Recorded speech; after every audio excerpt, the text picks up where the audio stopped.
글쓰기의 두려움을 없애는 시간. 안녕 동생들, 여러분의 생생지라 최경일입니다. 중학교 국어 수행평가 글쓰기 특강. 자, 우리 친구들과 함께 그 첫 번째 아름다운 걸음을 의자 떼고 있습니다. 자, 우리 친구들 정말 대단하다 이렇게 칭찬 먼저 해드릴게요. 왜냐하면 다른 강좌들, 지필고사를 대비하는 많은 강좌들이 있었을 텐데도 불구하고 이 수행평가 특강을 클릭했다, 그리고 이 수행평가 특강을 듣고 있다 라는 것 자체가 일단은 칭찬받을 일이다. 여러분들은 성적이 어떻게 처리가 된다라는 것을 알고 있다라는 거죠. 그죠? 지필고사만 잘 본다고 해가지고 좋은 성적을 받을 수가 없습니다. 한 학기의 성적을 마감할 때는 지필고사와 수행평가의 성적을 합쳐가지고요, 합산 점수를 통해서 여러분들의 학기 전체 국어 점수가 나오기 때문에 수행평가를 잡아야지 진정한 성적의 완성이다 라고 말씀드릴 수 있어요. 이미 이 강좌의 중요성을 알고 있는 우리 친구들은 그 사실을 알고 있다라는 거죠. 그죠? 그래서 칭찬드린다라고 말씀드린 겁니다. 이 강좌는 여러 가지 수행평가가 있을 수 있겠지만 특히 국어에서 글쓰기를 빼놓고는, 국어는 이제 많은 수행평가가 있을 수 있겠지만 글쓰기만큼 빈도 높게 자주 우리가 만날 수 있는 수행평가는 드물겠지요. 그런 글쓰기를 어떻게 공략해야 할 것인가에 대해서 구체적인 방법을 함께 이야기하는 특강입니다. 전체 5강으로 구성되어 있고요. 우리 친구들과 저는 선생님이 특별히 직접 만든 선생님이 한 땀 한 땀 이렇게 정성스럽게 장인 정신으로 만든 교환을 바탕으로 해서 진행됩니다. 그래서 우리 친구들 아직 교환받지 못한 친구들은요, 자료실에 들어가시면 선생님이 만들어 놓은 학생용 교환이 있어요. 그거 가지고 같이 이 수업에 참여해 주시면 될 것 같아요. 따로 교재가 필요하지 않습니다. 여러분들 교재 살 필요 없어요. 선생님이 직접 만든 교환이 있거든요. 그래서 그 교환으로 진행되는 강의입니다. 전체 5강을 통해서 우리 친구들이 글쓰기를 어떻게 접근해야 될 것인가, 어떤 구체적인 방법이 있을까에 대해서 조금은 이렇게 눈이 번쩍하고 떠지는 그런 시간이 되길 바랍니다. 자, 우리 친구들과 첫 강 같이 한번 시작해 보도록 하겠습니다. 자, 1강은 선생님이 제목을 이렇게 잡아봤어요. 표현하는 용기다 라고 잡아봤는데요. 글을 쓴다라는 거, 말을 하는 것보다 조금 더 많은 용기가 필요하죠. 그리고 이제 뭐 어떤 A4 용지라든가 이런 종이를 여러분들에게 제시하고 어떤 것에 대해서 한번 글을 써봐라 라고 하는 것은 말로 하는 것보다 조금 더 막연하고 어렵게 느끼는 것이 사실입니다. 그렇죠? 근데 이 두려움을 용기로 바꿀 수만 있다면 그죠? 우리에게는 글쓰기가 별로 어렵지 않은 일이 될 수 있을 거라 생각합니다. 구체적으로 어떻게 해야 되는지 오늘은 그 첫 강에서는 표현하는 용기와 관련된 이야기를 조금 해보도록 하겠습니다. 자, 표현하는 용기. 일단은 내가 무엇을 써야 되는지에 대해서 잡아놔야겠죠. 그쵸? 우리가 글이 쉽게 이렇게 연필이 떼지지 않는 거, 볼펜으로 끄적이기가 쉽지 않은 거, 그죠? 그런 건 우리가 무엇을 써야 할지를 분명하게 잡지 못했기 때문에 그런 겁니다. 그죠? 내가 엄마한테 맛있는 거 뭐 사달라고 해야지 라고 이렇게 잡으면 그래도 쓸 수 있다라는 거야. 치 투 더 킨, 치킨. 그냥 쓸 수 있다라는 거죠. 그렇죠? 뭐든, 단어든, 뭐 어떤 짧은 문장이든. 그렇죠? 근데 내가 뭘 써야 될지 모르는 상태에서는 그런 어떤 한 글자를 떼기가 어려운 거죠. 그죠? 그렇기 때문에 우리 친구들에게 먼저 말씀드리고 싶은 건, 우리가 글을 쓸 때 주제를 분명하게 잡을 필요가 있다. 내가 무엇을 써야 되는가에 대해서. 그러니까 처음부터 한 편의 글이 완성된 형태로 우리 친구들에게 다가오는 게 아니에요. 막 그 예전에 막 이렇게 막 전기문 같은 거 보면 막 위인들은 막 쫙 일필휘지라고 해가지고 쫙쫙쫙쫙쫙 하고 막 한 번에 다 쓰고 쫙 막 이렇게 춘향전에서 이몽룡도 변사또에게, 그죠? 막 이렇게 쫙쫙쫙쫙 해가지고 쫙 주고 막 한시 주고 막 그랬다고 그러잖아요. 그죠? 근데 우리가 그렇게 하긴 힘들어요. 그거는 보통 사람들은 다 똑같아요. 선생님도 마찬가지고. 그렇게 하기 힘들단 말이야. 그치? 그렇기 때문에 처음부터 그렇게 막 쫙쫙쫙 써지기는 힘들고요. 방향을 제대로 잡아야 된다는 거지. 이해되셨죠? 그죠? 그 방향이 바로 주제 되겠습니다. 그죠? 그래서 우리가 무엇에 대해서 써야 되는가? 이거는 우리가 한편의 글이 어느 날 갑자기 딴 하고 떠오르는 것이 아니기 때문에 순간순간의 어떤 느낌이에요. 순간순간 우리가 생활해 가는 가운데 받는 어떤 느낌, 그리고 찰나의 어떤 생각 같은 것들 있잖아요. 그죠? 그것을 놓치지 않아야 된다는 거지. 그지? 그래야지 우리가 뭔가 좀 색다른 어떤 주제를 발견해낼 수 있다라는 거죠.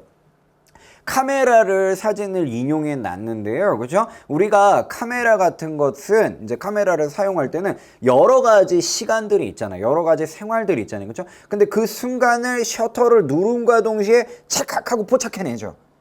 그죠? 그게 카메라잖아요. 빛을 흡수해 갖고 그 순간의 빛을, 그죠?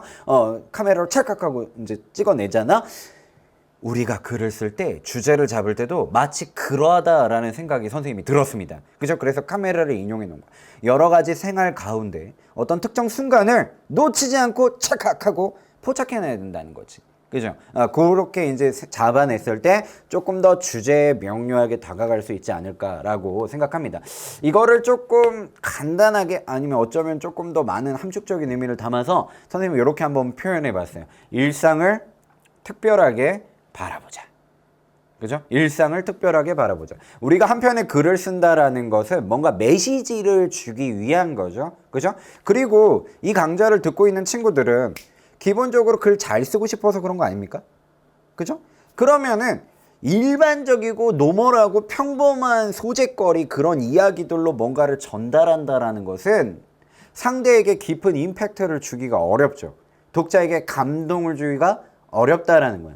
그럼 우리가 기왕 주제를 잡아야 한다면, 기왕 주제를 잡아야 한다면 뭔가 좀 인상 깊은, 그죠? 그런 소재거리를 발견해야겠죠. 그죠? 그러기 위해서 먼저 제안 드리는 게 주제를 잡을 때 일상을 일상적이지 않게 바라보는 눈이 필요하다. 라고 말씀드리고 싶어요. 이거를 선생님은 이제 교육적으로 얘기를 하자면, 요렇게 이제 친구들에게 얘기를 했거든요. 수업 시간에. 시인의 눈이다. 이렇게 얘기를 했어요. 시인의 눈이다. 그러니까 우리가 일상적으로 보면 뭐 이런 것들도 그냥 분필이잖아요.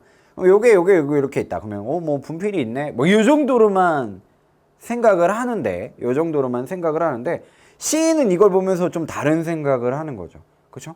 초록 바다에 망망이 떠 있는 노란 배. 뭐 이런 식으로 생각한다라는 거죠. 선생님 그게 뭐예요? 뭐 이렇게 우리 친구들은 생각할 수도 있겠지만, 오글거려. 뭐 이렇게 생각할 수도 있겠지만, 중요한 건 뭔가 다른 이상한 생각을 한다는 거죠. 여러분들이 주제의식을 뽑아낼 때 상대에게 조금 더 지적 충격, 인지적 충격을 주기 위해서, 그러니까 뭔가 일반적인 걸 일반적이지 않게끔 만들어 놓고 그와 관련돼서 내용을 풀어내면 상당히 인상 깊은 내용이 나올 수 있다는 걸 말씀드리고 있는 거예요. 그렇죠? 그래서 익숙한 대상에 대해 다르게 생각하는 것에서부터 시작할 수 있다라는 점을 우리 친구들에게 먼저 말씀드리고 싶어요. 구체적인 방법으로 여기는 예문들을 조금 가져와 봤는데, 이건 뭐 선생님이 직접 만든 겁니다. 어디서 퍼온 게 아니라 직접 탁탁탁탁 생각을. 그죠? 나뭇가지가 바람에 흔들려요 라는 표현은 누구나 생각할 수 있는 가장은 아니고 그냥 일반적이고 보편적인 표현이죠. 그죠? 이렇게 길 가다가 바람이 불어요. 그죠? 그리고 이제 나뭇가지가 막 이렇게 흔들거리고 있다면, 그거를 우리가 이제 묘사할 때는 뭐라고 묘사해요? 나뭇가지가 바람에 흔들려요. 뭐 이렇게 묘사하잖아. 10 중 7, 8은 다 이렇게 얘기할 거예요. 그죠? 근데 이거를 변화를 줄 수 있다는 거죠. 이거를 좀 어려운 말로 문학적 용어로는 낯설게 하기라고 하는데, 자, 이렇게 변화를 줄 수 있죠. 어떻게? 바람이 나뭇가지를 흔들고 있어요. 보통은 나뭇가지가 바람에 흔들려요 이렇게 표현하는데, 동일한 상황을 얘기하는 거죠. 동일한 상황을 얘기하는 건데, 주체를, 여기는 주체가 나뭇가지죠. 주어가 지금 나뭇가지잖아요. 흔들려요. 누가 무엇이? 나뭇가지가. 바람이 나뭇가지를 흔들고 있어요. 흔들고 있어요. 누가 무엇이? 바람이. 주체의 변화를 준 거야. 첫 번째 예시문 같은 경우에는 주체의 변화를 주는 거죠. 주체의 변화를 줌으로써 조금 낯선 표현이 되는 거죠. 그렇죠? 그러니까 이렇게 조금 다르게 생각해 생각해 볼 수 있는 게 이런 구체적인 방법이 있을 수 있는 거예요. 첫 번째 제안 드리는 겁니다. 일반적으로 우리가 쉽게 표현하던 걸 조금 다르게 표현해 보라는 거지. 주체의 변화를 줘가지고. 그렇죠? 그래서 바람이를 주체로 하니까 바람이 나뭇가지를 흔들고 있어요. 그럼 막 생각이 좀 더 막 나오잖아요. 바람이 나뭇가지한테 할 말이 있나 봐요. 바람이 나뭇가지를 깨우고 있어요. 뭐 이런 식으로 조금 남다른 생각들이 막 펼쳐 나오는 거예요. 한편의 글이 어느 날 갑자기 짠하고 여러분들에게 다가오지 않아요. 처음엔 어떤 열쇠, 실마리 같은 것들이 필요해요. 그게 이런 인상적인 조금 낯선 짧은 문장 이런 게 나비 효과처럼 차차차차 펼쳐질 수 있다라는 거지. 이해되셨죠? 그렇죠? 이런 방법들 첫 번째 제안 추천 드립니다. 알겠죠? 그래서 일반적인 어떤 표현이 있으면 이거 한번 주체를 바꿔볼까? 입장을 바꿔볼까? 그죠? 그렇게 생각하는 거는 좋은 어떤 창의적인 개성적인 표현으로 나아가는 첫 번째 시도가 될 수 있습니다. 자, 그 다음에 두 번째 것도 한번 말씀드릴게요. 두 번째 거 보시면 종이가 칠판에 붙어 있어요. 뭐 예를 들면 이런 종이가 뭐 이렇게 붙어 있는 거죠. 그렇죠? 그럼 이제 열이면 한 7, 8은 또 이거 보면서 A4 용지에 칠판에 붙어 있네 뭐 이렇게 생각할 거란 말이에요. 그죠? 그렇게 생각할 거란 말이야. 근데 이거를 또 뒤집어 보는 거예요. 어떻게? 종이가 칠판에 매달려 있어요 라고 바꾸는 거죠. 그죠? 이러면은 요 표현이 조금 독특해지는 거죠. 요 표현이 독특해지는 거죠. 여기에서 두 번째에서 이제 선생님이 시도한 방법은 뭐냐면 서술 표현의 변화를 주는 거죠. 일반적인 표현에서 서술어 부분을 조금 바꿔보는 거예요. 서술어 부분을 바꿔보는 거예요. 일반적이지 않은 서술어로 한번 넣어보는 거예요. 그냥 막 넣어보는 거예요. 그죠? 그러면 조금 더 신기한 문장이 나올 수 있죠. 신기한 생각들이 나올 수 있어요. 종이가 칠판에 붙어 있어요 라고 한다면 그냥 어떤 사실, 현상이죠. 그냥 붙어 있는 거예요. 근데 종이가 칠판에 매달려 있어요 라고 하면 그게 그냥 사실, 현상으로만 보이는 게 아니라 어떤 사연, 이야기가 느껴진단 말이야. 왜 매달려 있을까? 막 절벽에 매달린 종이와 같은 막 심정도 떠오르기도 하고, 그죠? 어떤 스토리가 그 뒤에 연상된다라는 거죠. 그런 연상이 뭐로 이어지는 거예요? 한편의 글로 이어지는 겁니다. 뭐에 대해서 좀 더 써봐야겠다. 뭐 이렇게 쭈절쭈절 나오면 그게 글에 될 수 있는 초고가 되는 거죠. 물론 이제 그걸 제출하면 안 되죠. 검토도 하고 고쳐쓰기 단계도 필요하겠지만 문제는 우리가 생각을 밟아 나가고 조금 더 확장적으로 나갈 수 있다는 거지. 이해되셨죠? 그죠? 그래서 여러 가지 뭐 방법들이 있을 수 있겠지만 우리가 일단 여러분들이 막 글을 쓰려고 하면 두려움을 느껴요. 뭔가 어렵게 써야 될 것 같아. 뭔가 이렇게 사람들에게 뭔가 메시지를 주고 싶은데 너무 어려워. 어디서 소재를 찾아야 되지? 멀리서 찾지 말라는 거야. 일상적인 거, 우리 주변에 있는 것을 조금 다른 렌즈를 껴가지고 바라보는 것만으로도 상당히 재밌는 글들이 얼마든지 나올 수 있다. 알겠죠? 그죠? 그래서 이런 방법들 같은 것들 우리 친구들이 한번 시도해 보셨으면 좋겠다라는 점을 제안 드립니다. 알겠죠? 그래서 글쓰기라는 것에 대해서 너무 어렵게 생각하지 않고 이렇게 작은 변화를 조금씩 해보면 어떨까라는 제안을 먼저 드리는 거예요.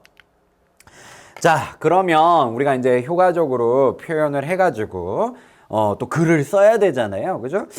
좋은 글을 쓰기 위해서는 뭐 좋은 글의 조건이라고 하면 100개면 100개 만들 수 있을 것 같아요. 1000개면 1000개 만들 수 있을 것 같아요. 10,000개는 힘들어서 그렇지만 만들려면 만들 수 있을 것 같아요. 좋은 글의 조건이라 하면. 그죠? 얼마든지 길게 만들 수 있어요. 근데 그렇게 길게 우리 친구들에게 말씀드리면 가뜩이나 국영수 공부하느라 힘들 텐데 수행평가가 더 힘들게 하지 않을까 싶어서 압축적으로 선생님이 고민하니까 이렇게 한 3가지 정도가 나오더라고요. 그렇죠? 그래서 이렇게 3가지 정도만 우리 친구들에게 말씀드리고 싶어요. 좋은 글을 이제 우리가 써야 되잖아요. 이 5강을 통해서.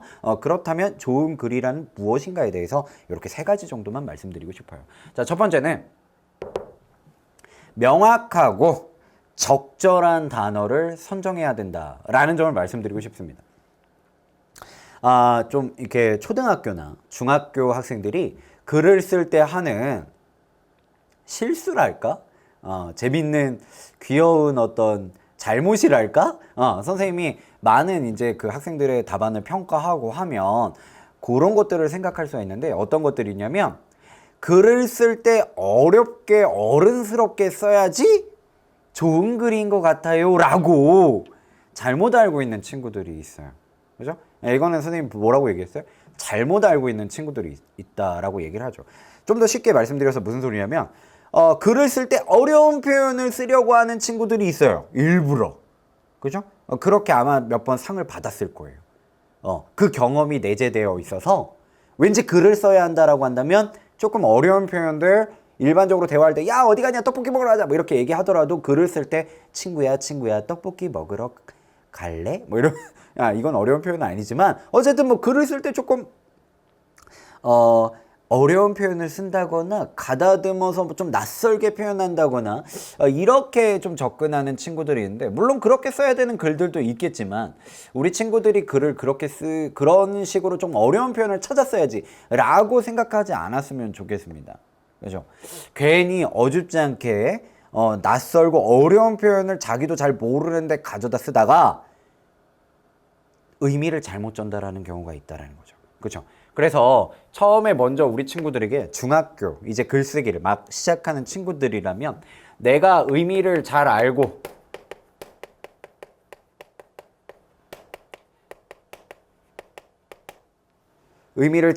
그 의미를 잘 전달할 수 있는 그런 표현을 사용하셨으면 좋겠다라는 점을 말씀드려요. 그죠? 그러니까 예를 들어서 뭐 우리 친구도 혹시 이런 단어들 알고 있습니까? 지양이라는 단어가 있고요. 지향이라는 단어가 있어요. 그죠? 그러니까 뭔가 이게 두 개가 여러분들이 이 단어를 보시면서 난 저 단어의 의미를 정확하게 알고 있어 라고 한다면 이 단어를 쓸 수 있어요. 쓰셔도 돼요. 쓰셔도 됩니다. 근데 선생님이 지금 선생님 둘 다 똑같은 거 아니에요? 왜 위에 거는 이응이라고 쓰고 밑에 거는 히읗이라고 쓰셨어요? 의미 파악이 제대로 안 되는 친구들이 있다면 이런 단어를 쓰면 안 된다라는 거예요. 뭐부터 해야 되는 거예요? 그러면? 단어에 대한 의미 파악부터 정확하게 해 주셔야 된다는 거지. 내가 어떤 단어를 쓰고자 한다면. 그래서 이 단어의 뜻을 잘 모르고 우리의 이상을 향해 지향해야 된다라고 써야 되는데 지향해야 된다. 이상을 지향해야 된다. 이렇게 해버리면 전혀 의미가 달라지는 겁니다. 위에 있는 지향은 무슨 뜻이냐면 어떤 것을 하기를 꺼리다라는 거예요. 이곳에서는 나쁜 행동, 이곳에서는 쓰레기 버리는 행동을 지양해 주세요 라고 한다면 쓰레기 버리는 행동하지 말라는 거예요. 그러니까 위에 거는 밑에 거랑 의미 차이가 너무 많이 다른 거지. 그죠? 근데 그걸 모르고 그냥 대충 알아가지고 어디서 막 그냥 들었던 것 같아 하면서 그냥 막 썼다가 의미가 잘못 전달되는 경우에 더 큰 낭패를 볼 수가 있다는 거죠. 그죠? 그러니까 내가 잘 아는 표현으로 쓰는 것이 좋습니다. 이걸 뒤집어서 얘기하면 뭐예요? 내가 잘 모르는 표현은 어떻게 해야 돼요? 정확하게 의미부터 이해하고 쓰셔야 된다. 알겠죠? 그래서 명확하고 적절한 단어를 선택하는 것을 먼저 추천드립니다. 그죠? 어렵게 쓰고 싶어요? 그러면 의미 파악부터 잘 하셔야 돼요. 그냥 생각나는 대로 막 쓰지 마시고. 그래야지 글로 상대에게 정확한 의미를 전달할 수 있다는 거죠. 자, 이게 첫 번째 내용이었고요. 그다음에 두 번째, 간결하고 명료한 문장을 써라. 그죠? 간결하고 명료한 문장을 써라 라고 주문하고 싶어요. 글을 쓰다 보면 우리 친구들 중언, 부언 했던 말을 다시 또 하고 했던 말을 다시 또 하고 하면서 문장 자체가 굉장히 길어지는 경우가 있어요. 알게 모르게. 여러분들이 알게 모르게. 내가 의식하지 않았는데 보통 이제 왜 그러냐면 뭔가 어떤 의미를 강하게 전달하고 싶은 거야. 그러니까 말이 많아지는 거지.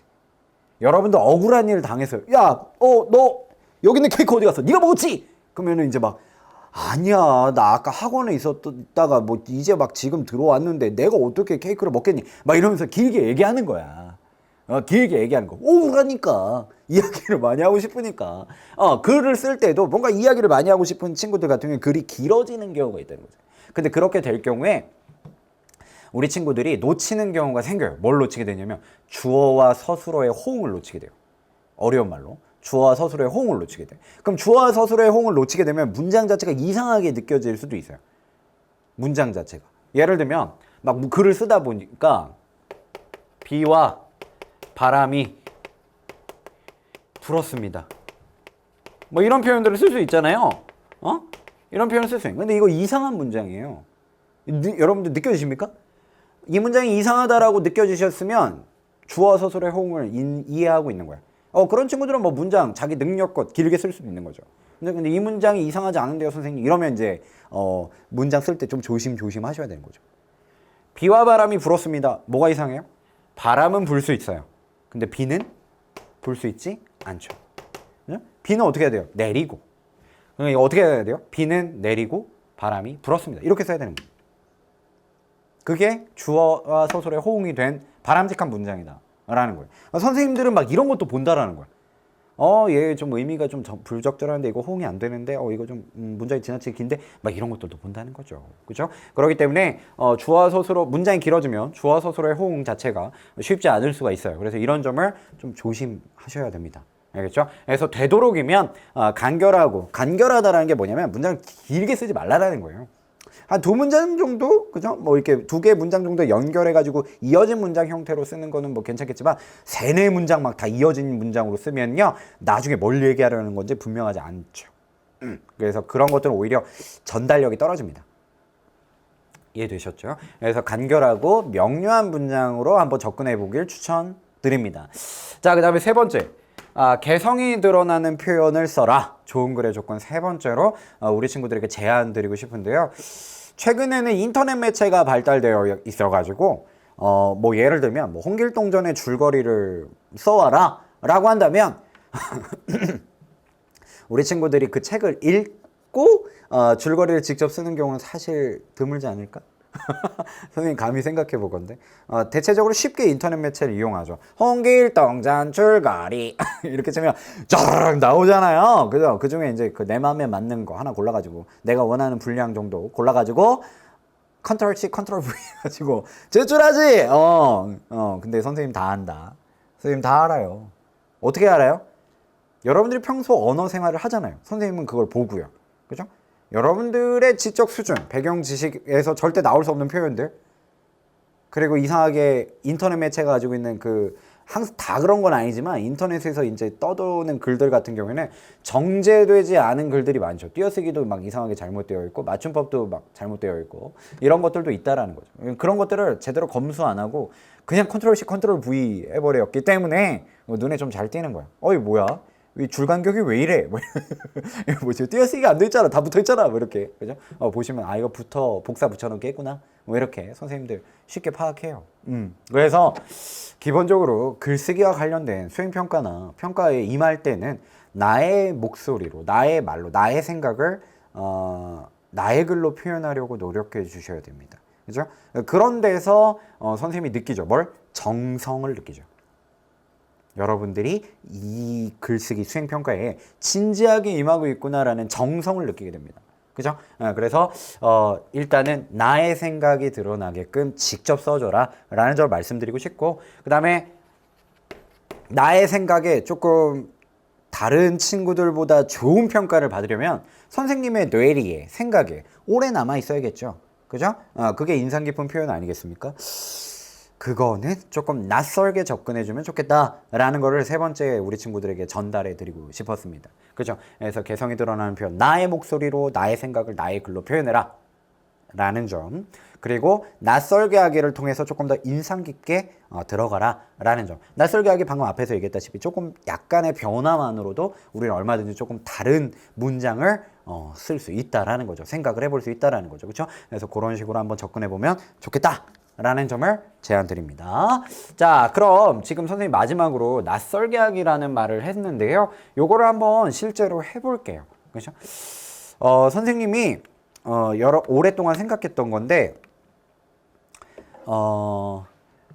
우리가 쓰고 있는 말과 글은 상당히 편리한 도구입니다. 상당히 편리한 도구예요. 우리의 생각을 드러내기에. 그죠? 우리는 생각을 해요. 그죠? 그리고 이 생각을 언어로 번역하는 거예요. 이해돼요? 무슨 소리인지?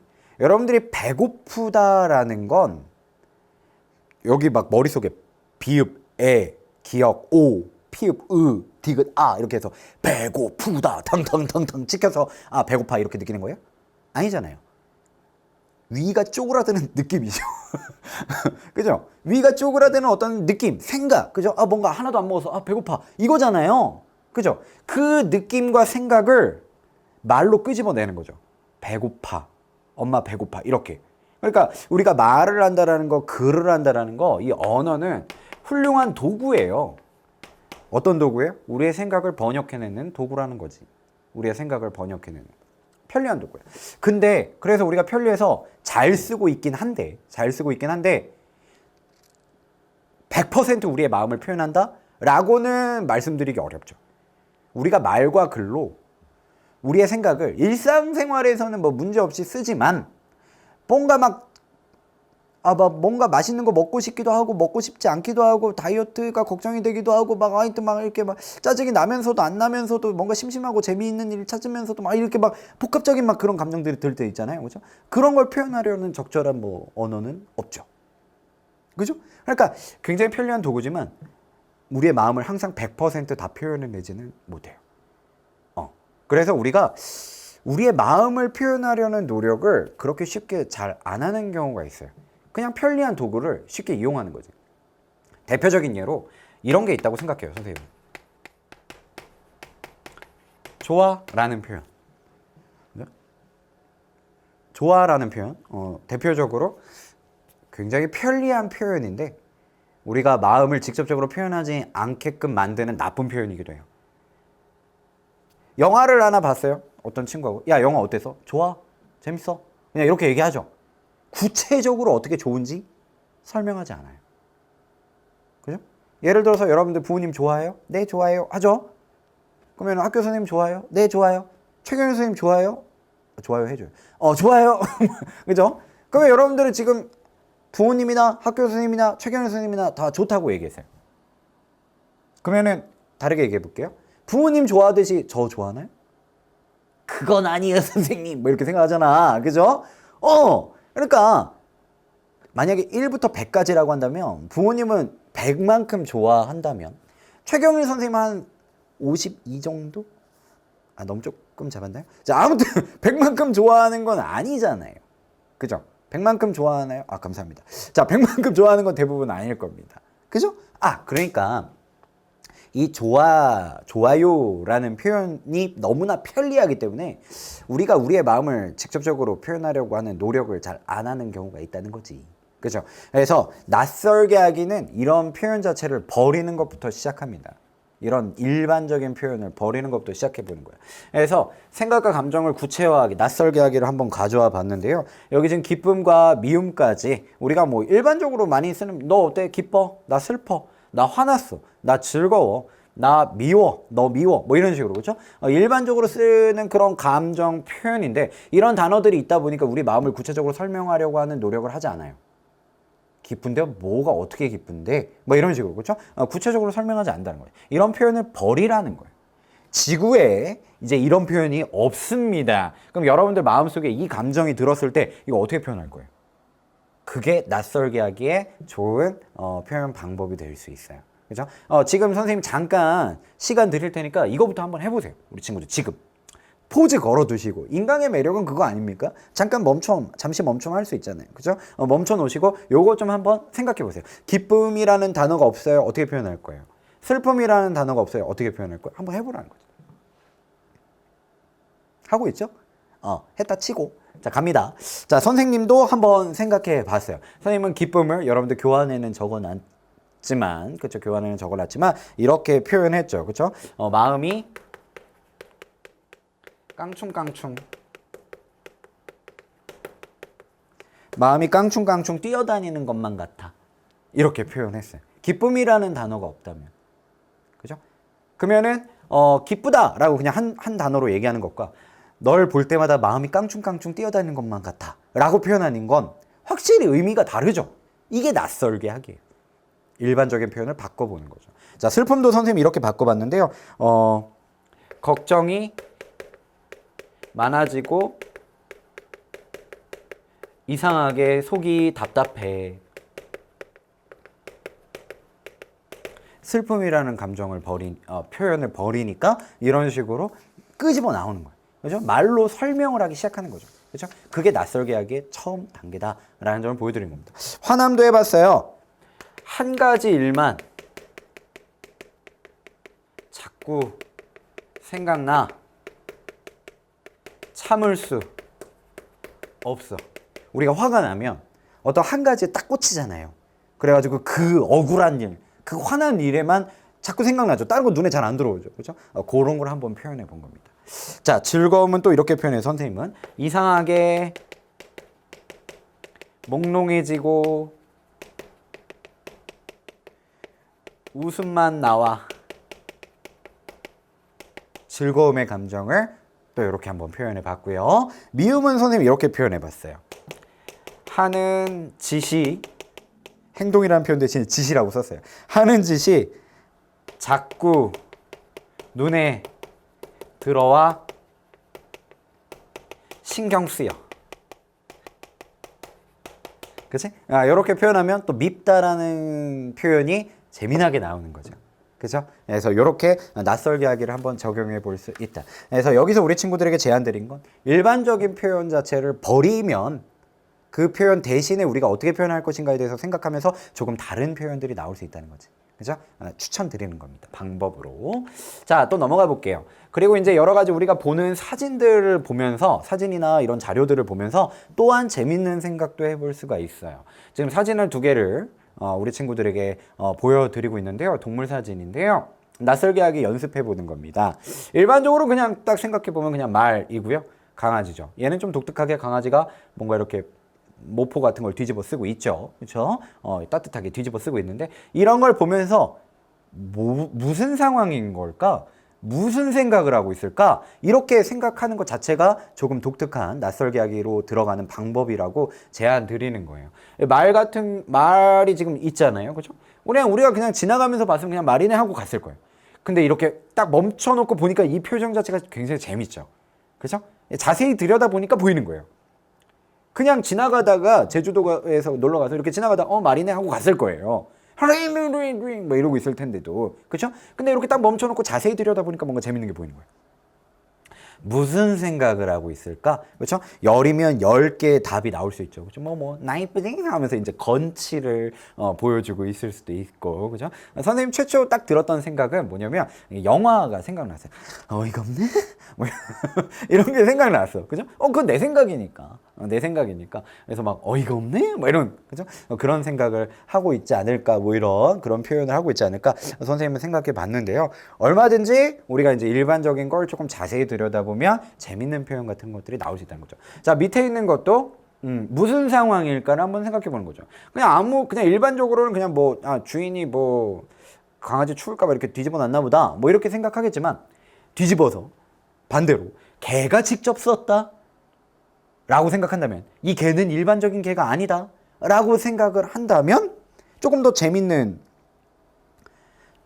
생각들이 나올 수가 있는 거지. 그렇죠? 선생님 여기서 이제 생각을 해보니까 무슨 생각이 나왔냐면 얘는 이제 더 이상 주인에게 의존하지 않는 득도한 개다. 뭐 이런 생각들이 막 나오기 시작했어요. 그렇죠? 그러면서 막 이제 얘기하는 것 같아. 얘가 나한테, 선생님한테 개껌에 현혹되지 마쇼잉. 막 이렇게 얘기하는 것 같아. 그죠? 그런 어떤 재밌는 발상들, 생각들을 해볼 수 있다는 거죠. 이해되셨죠? 이런 것들도 우리의 생각을 조금 더 다르게, 남다르게 접근해보는 좋은 시도 방법이 될 수 있겠습니다. 네. 자, 그러면 우리가 오늘 첫 번째 시간에서는 좋은 글의 조건, 좋은 표현하는 용기 이런 것들을 지금 같이 공부를 하고 있었는데요. 조금 낯설게 생각하고 자기의 생각을 좀 끄집어내고 이런 방법들을 지금 같이 한번 보고 있었습니다. 좋은 글을 보는 것만으로도 사실은 우리가 많은 힌트나 도움을 얻을 수가 있죠. 조금 낯설게 사물과 대상을 인지한 좋은 글 한 편을 우리 친구들과 같이 살펴볼까 합니다. 인문학으로 개념 한번 이해해 볼 건데요. 오늘 우리가 여기서 같이 살펴볼 글은 정약용 작가의 수호제기라는 작품입니다. 수호제기는 나를 지킨다. 이게 나 오자에 지킬 숫자거든요. 나를 지키는 것과 관련된 글이에요. 나를 지켜야 한다고 얘기하고 있거든요. 작가는. 자, 한번 어떤 독특한 생각이 있는지 살펴보도록 할게요. 천하 만물 중에 지켜야 할 것은 오직 나뿐이다. 내 밭을 지고 도망갈 사람이 있겠는가? 그러니 밭은 지킬 필요가 없다. 이건 안 지켜도 된다는 거죠. 내 집을 지고 달아날 사람이 있겠는가? 그러니 집은 지킬 필요가 없다. 내 동산의 꽃나무와 과실나무들을 뽑아갈 사람이 있겠는가? 나무 뿌리는 땅속 깊이 박혀있다. 아무도 훔쳐가지 않는다. 내 책을 훔쳐가서 없앨 수 있겠는가? 성현의 경전은 세상에 널리 퍼져 물과 불처럼 흔한데 누가 능히 세상에 있는 모든 책들을 다 없앨 수 있겠는가? 이것도 훔쳐가기 어렵다. 훔쳐갈 수 없다. 이게 얘기하는 거예요. 내 옷과 양식을 도둑질하여 나를 궁색하게 만들 수 있겠는가? 천하의 실이 모두 내 옷이 될 수 없고 천하의 곡식이 모두 내 양식이 될 수 없다. 이거 뒷편에 이어지는데요. 일단 아직 넘기지 않은 이유는 한번 정리해 보려고 해요. 이 글의 글쓴이는 나는 지켜야 한다라고 얘기하고요. 지금 세모 표시한 밭, 집, 그다음에 꽃나무, 과실나무, 책, 옷, 양식 이런 것들은 지킬 필요가 없다라고 얘기를 하고 있어요. 나는 지켜야 한다고 얘기하고 있고 얘네는 지킬 필요가 없다라고 이야기를 하고 있다는 거죠. 근데 보편적으로는 우리가 일반적으로는 뭐를 지키려고 노력해요? 밭과 집 이게 더 중요하다고 생각하지 않습니까? 일반적으로. 근데 지금 작가는 다르게 생각하는 거예요. 그게 이 글을 시작하는 소스가 됐겠죠. 이 한 편의 글이 이렇게 유려하게 잘 뽑혔어요. 이렇게 나왔단 말이에요. 이게 어느 날 갑자기 짠 하고 나오는 게 아니라는 거지. 글쓴이가 먼저 생각한 거지. 머릿속에서. 아주 찰나의 생각이었을 거예요. 밭과 집보다 나를 지키는 게 더 중요하구나라는 찰나의 생각. 그게 이렇게 글로 나온 거지. 이해되셨죠? 그렇죠? 이런 독특한 생각 같은 것들을 소호책이라는 작품에서도 확인할 수 있겠습니다. 계속 갈게요. 내 양식이 될 수 없다. 도둑이 비록 훔쳐간다 한들 하나 둘에 불과할 터. 천하의 모든 옷과 곡식을 다 없앨 수는 없다. 따라서 천하 만물 중에 꼭 지켜야 하는 것은 없다. 오직 나만 지켜야 된다는 거죠. 그러나 유독 이 나라는 것은 그 성품이 달아나기를 잘하며 출입이 무상하다. 재미나게 표현했죠? 나가 달아난대요. 자기 얘기를 하면서 나는 자꾸 달아나 하면서 약간 낯설게 표현하는 거예요. 나라는 애를 어떤 하나의 존재로 보고 있는 거죠. 그렇죠. 좀 떨어져서 바라보고 있는 거죠. 그래서 달아나기 잘하며 출입이 무상하다. 이거는 일반적으로는 어떤 표현이었을까? 여기 안에 있는 경일이가 갑자기 문 열고 나와서 막 퉁퉁퉁 뛰어나갑니까? 그거 아니잖아요. 그렇죠? 이건 일반적으로 어떤 표현이겠어요? 여러분들도 많이 하잖아요. 숙제하라고 자리에 앉으면 이상하게 책상 정리하고 싶고 책상 정리하다 보니까 핸드폰이 눈에 걸려서 틀어보니까 너튜브 뭐하나 이렇게 하고 구독 누른 거 막 메시지 뜨고 잠깐만 봐야지 하는 거 딴 생각하고 막 그렇게 보다가 야 뭐 인터넷 뉴스에 뭐가 있대 하면서 뉴스도 들여다보고 막 이거잖아요. 그렇죠? 그런 모습들을 나타내는 거죠. 그렇죠? 유혹에 쉽게 넘어가는 나의 마음이나 생각 이런 것들을 말하고 싶은 거지. 그죠? 그런 것들을 말하고 싶은 거지. 그걸 지금 이렇게 표현한 거예요. 낯설기.